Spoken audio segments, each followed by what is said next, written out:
Hello and welcome! Today I'm going to be sharing 10 fairy tale retellings that I've read recently in case you, like me, enjoy reading fairy tale retellings in autumn.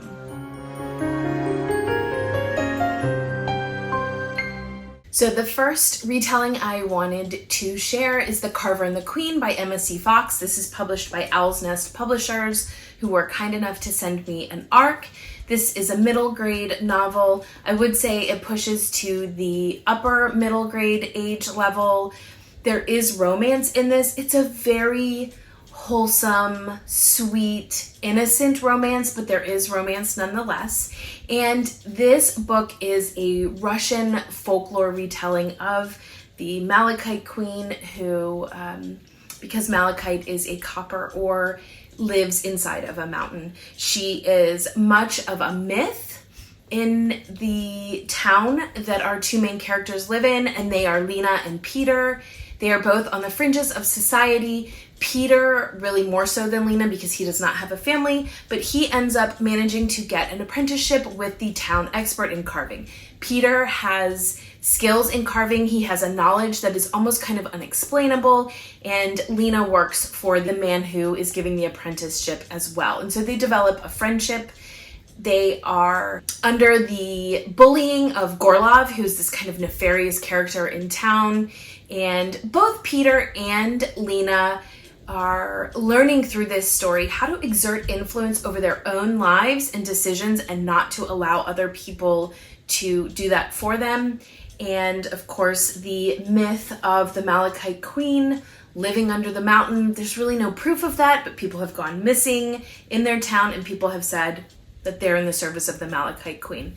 So I loved this so much. I passed it on to my 13-year-old and she also loved it. I think the cover is stunning, and if you're looking for a beautiful retelling of Russian folklore, I would highly recommend this. Next, I have Snow and Rose by Emily Winfield Martin. This, by the title, is the fairy tale retelling of Snow and Rose. The story has a bear in it, the original does.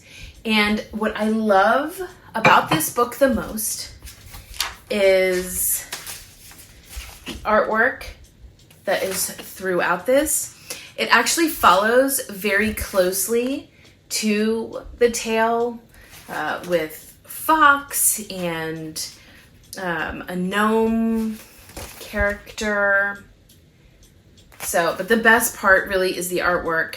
I have passed this on to my children and they also loved it. So it's a middle grade novel. It follows Snow and Rose, who have come to a bad situation, and their mother and they need to move into the forest, into this cottage. And they've had to move from a very nice house to this cottage in the woods. There is a mystery surrounding their father who has gone missing.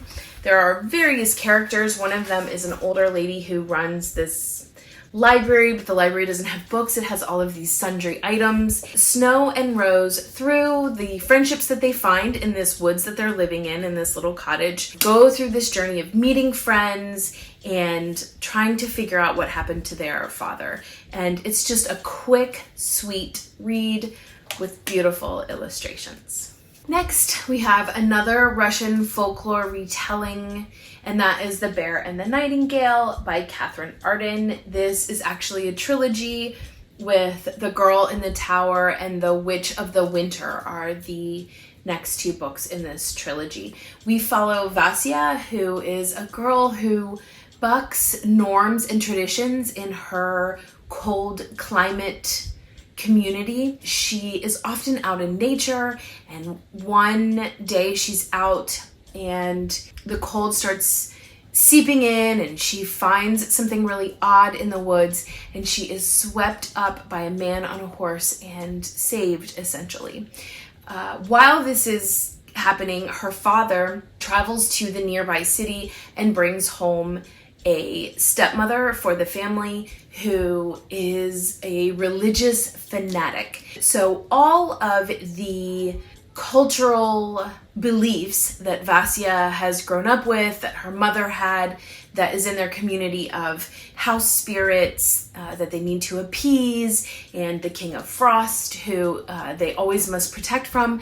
This stepmother does not believe in it, and not only that, she really forbids any sort of involvement in that. And so it is a struggle for Vasya between what she knows is happening in nature, in their lives, versus this religious stifling that the stepmother does.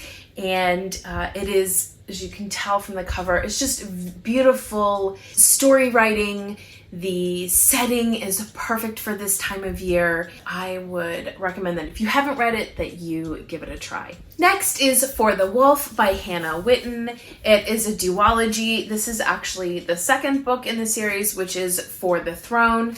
So this duology follows Ridaris and Neve.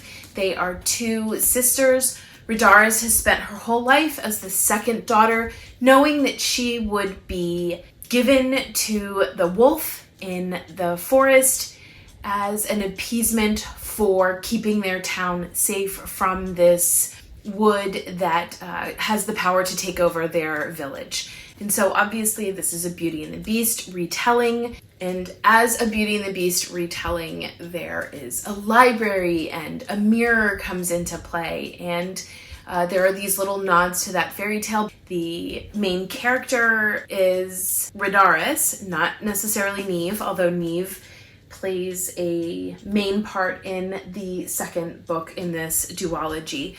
But Ridaris's character is very brave. She goes to her fate. She meets the wolf, and he is not the way that she had grown up being told that he was. And so they form this very kind of tenuous friendship in as she's trying to figure out, and us along with her, what his relationship is with the wood, why the second daughter needs to come and be sacrificed. But Hannah Whitten really does a beautiful job of turning some of these tropes on their ends and building a romance and a mystery that you're trying to figure out how everything is connected. Other than a little bit of language, this is actually pretty wholesome. I really was enthralled with it, and am looking forward to reading the second book in this duology. Another book that it's probably a stretch to call it a Beauty and the Beast retelling, but there's just so many themes that just make this feel very fairy tale-esque that I wanted to share it. And I just received this beautiful copy in my Owl Crate YA subscription. I get the book only subscription, and this is Omen of Ice by Jess Accardo. And this is a fae story, and so I realize a lot of people are tired of fae. I am one who's not tired of fae stories. I'm always looking for fae stories that are a little bit more wholesome maybe than some others that are out there. This is a beautiful reversible dust jacket cover that I think is lovely. There are these beautiful end papers, and you can see why I would call this a Beauty and the Beast retelling. And so in this story, we follow Keltanya and Valen. And Keltanya is part of this druid guard. She's been trained her entire life to guard royal fae. And so Keltanya gets taken from her very bleak life, so dreary, and she goes to this beautiful, cold, winter kingdom of the fae. And she meets Valen, who is her charge. Well, Valen is not at all like she had expected. He's very surly, he's got a poor attitude, and through her building trust with him and vice versa, she learns that there is more to Valen than what anyone even in the fae court knows.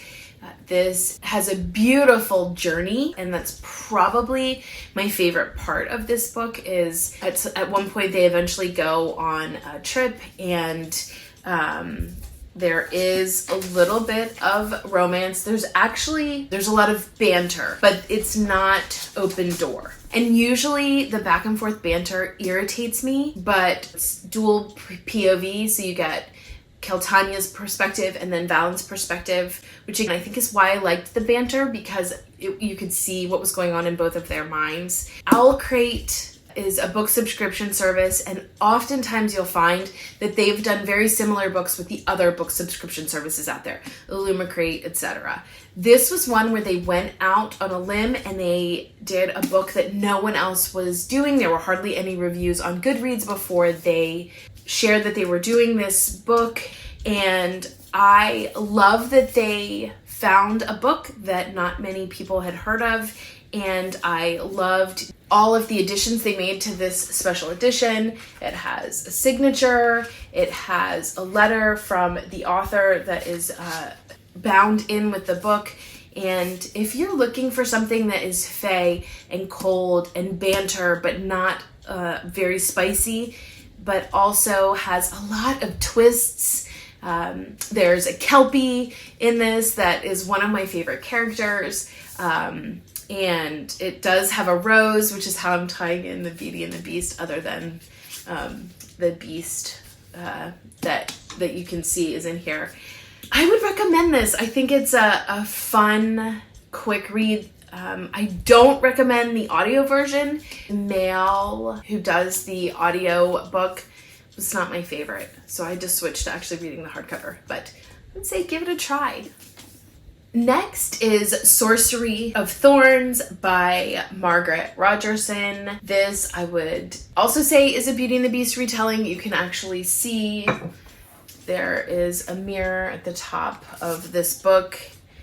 You can see our main character, Elizabeth Scrivener, is in a library. She is actually raised in a library.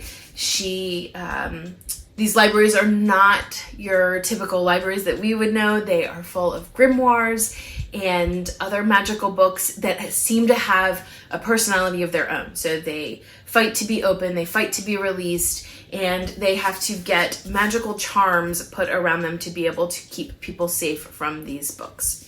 When one night, Elizabeth Scrivener, as she has gotten older, she ends up having to protect her library community from a grimoire that someone has released, and it was very dangerous, and she was able to control it. But this caused her, because she destroyed it, to have to go into the city and to stand almost trial for what she did to destroy this magical object.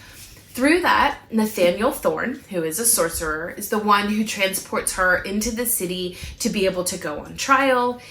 It turns out there's a lot more going on. There's this whole history between sorcerers and the librarians who guard the books, and Elizabeth Scrivener gets sucked right into this historical feud, and she ends up having to rely heavily on Nathaniel as well as his servant Silas. My take on the Sorcery of Thorns is that Nathaniel and Silas are actually, they need each other.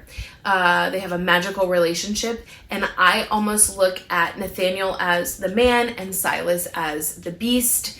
There's actually it's not a novella, it's the novella called The Mysteries of Thorn Manor that come after this. That's a Christmas themed book.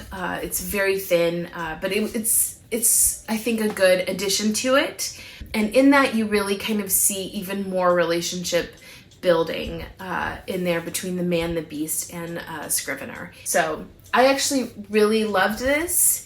While there is another of hers that I preferred, which is An Enchantment of Ravens, this one is really great.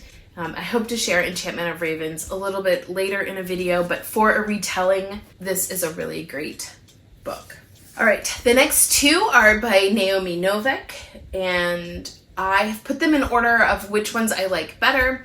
So this is Spinning Silver. It is a take on the King Midas fairy tale, but it has a twist. This is the story of Miriam, whose father is a tax collector, but he does a terrible job at it. So she takes over and she's able to get money from almost everyone. It eventually comes out to our knowledge that she is actually able to turn gold into silver. And that is a highly desirable skill according to the Staryek fae, and so Miriam gets kidnapped, basically. We also have another plot line going on, which is the story of Irina, who marries the Tsar and becomes the Tsarina, and she discovers that her new husband has a very deep, dark, frightening secret, and she is basically fighting for her life. But because Miriam had made some jewelry that Irina can wear,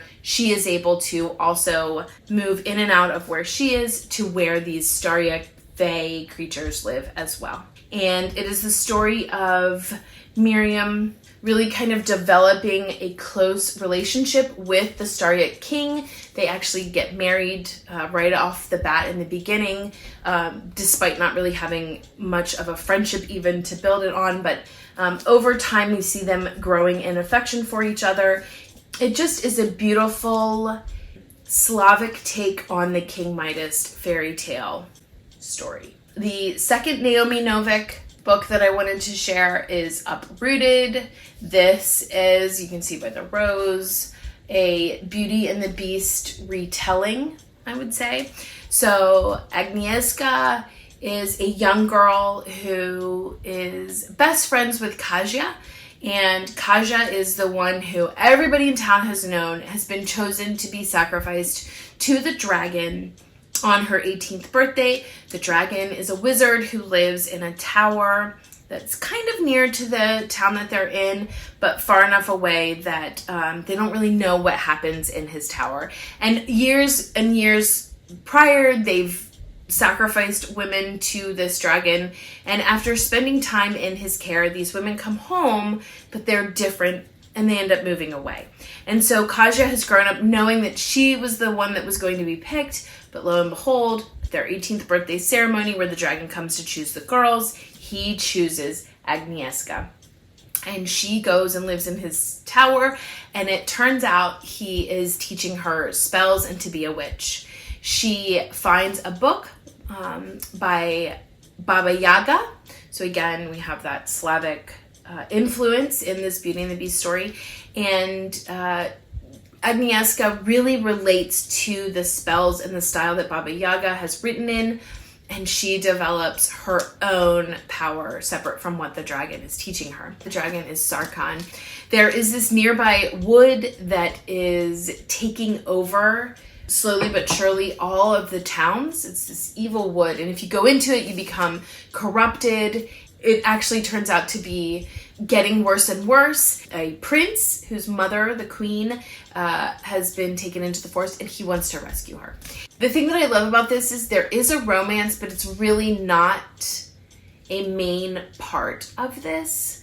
I will say, however, there is an instance of SA in here, and so that's something to be aware of. She has to fight off someone who has malintentions toward her. If you're going to read either one, I would recommend reading Spinning Silver, but Uprooted has its own following as a beloved novel, and so I don't think you could go wrong with either one. Next, I read Gilded by Marissa Meyer. I shared Cinder in one of my previous fairy tale retelling videos. I loved Cinder. I read the whole Lunar Chronicles series, but preferred Cinder immensely over the other books. But I went ahead and decided to try this Rumpelstiltskin retelling. It is a pretty thick book, but it actually goes pretty fast. This is the story of Cyrilda. Her mother has been missing since shortly after her birth. She lives with her father. She really doesn't know that much about what's happened to her mother. But one night on a full moon, she hears the call of the hunt. Every full moon, the Earl King, who's this like from behind the grave creature, leads these ghosts and other creatures on a hunt through a forest. Cyrilda ends up hiding some people that were being chased by these evil creatures that were on the hunt. And through that comes into contact with the Earl King, and in order to save the lives of these people that she's protecting, she spins a lie, which she's very good at. She has been told her whole life that she was born under the protection of this god who spins lies and tales.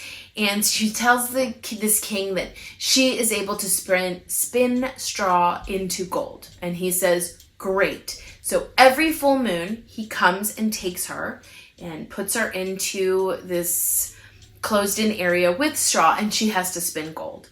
Well, the first night, she discovers, as she's crying, a boy who's able to come and go as he pleases in this Earl King's castle. Almost like a ghost, but he seems different than the other ghosts who follow the Earl King. And he has the ability to turn straw into gold. And so he does this for her as long as she makes a trade of something that she has. He does this for her each night. And so the Earl King does not know, as he continues to get Sorilda each full moon, that it's actually not her who's able to do this. And she also doesn't know why the Earl King wants her special gold. And so this is a mystery. Why does the Earl King want the gold? Why is this boy able to spin gold? Why is he stuck in this castle when he doesn't seem like a ghost? What happened to her mother? All of these things are bound up in this story. This is not a complete tale. She has a second one called Cursed that has been released that comes after this. I have decided to stop the series. I have read that Cursed gets very dark very quickly because it really focuses on the Earl King and like his dead minions. And also the romance actually gets a little bit more, it's not spicy, but it's, she you know, there is some interaction between her and the boy that makes me feel like this probably isn't the series for me of Marissa Meyer. It just gets a little bit more involved in physical relationships than what I'm really looking for in a fairy retelling. But I would say if you're looking for this really kind of gothic, creepy feel of a story and are interested in like mystery parts of a fairy tale retelling, then I would suggest picking this up and seeing if it's something you're interested in. And last is House of Root and Ruin by Erin Craig. This is the second novel in a series that she's writing. I think it would be helpful to read House of Salt and Sorrow beforehand because the main character of House of Root and Ruin is Verity, who is the youngest sister in that House of Salt and Sorrow book. While House of Salt and Sorrow is a retelling of the 12 Dancing Princesses, this one is more of an Island of Dr. Moreau story. It's much creepier and much more gothic in its flavor. And this is the story of Verity, who, as I mentioned, is the youngest sister of 12. Not all 12 are still alive, however. She is made aware pretty early on in the book that she has a special ability, which lends to that kind of gothic flavor that this book has. And is very upset that no one has shared this with her or told her. She didn't realize she had this special ability. And so she gets a letter inviting her to come and be a portrait painter for a very wealthy family in a different kingdom area. And so she takes them up on it and she goes and travels to Bloem and she meets a family. The person that she is supposed to be painting is Alexander, and right off the bat, he's sweet, he's funny, he's kind, seems kind of naive and innocent, and Verity just really falls for him. They have a very fast developing friendship that seems like it could develop into something more, but there are some horrors going on in this house. There are a lot of trigger warnings for this book. Loss of children, Victorian pornography. There's just a lot of trigger warnings. So you may want to look that up before you start this. But if you want a fairy tale feeling book that is absolutely spooky with some horror elements, I would suggest picking up House of Root and Ruin. There is an audio version that's pretty good that you can listen to, and that way you can pause if you need a break. Barnes & Noble has this beautiful copy with these plum sprayed edges that I thought about getting, but have decided that it is not a favorite enough to be on my shelf. But I did want to mention it because it has just come out and I have read it recently. Thanks so much for watching, you guys. Please let me know in the comments below what fairy tale retellings you've read recently or ones that you especially love. I'm always looking to add to that TBR sub-genre. Until next time.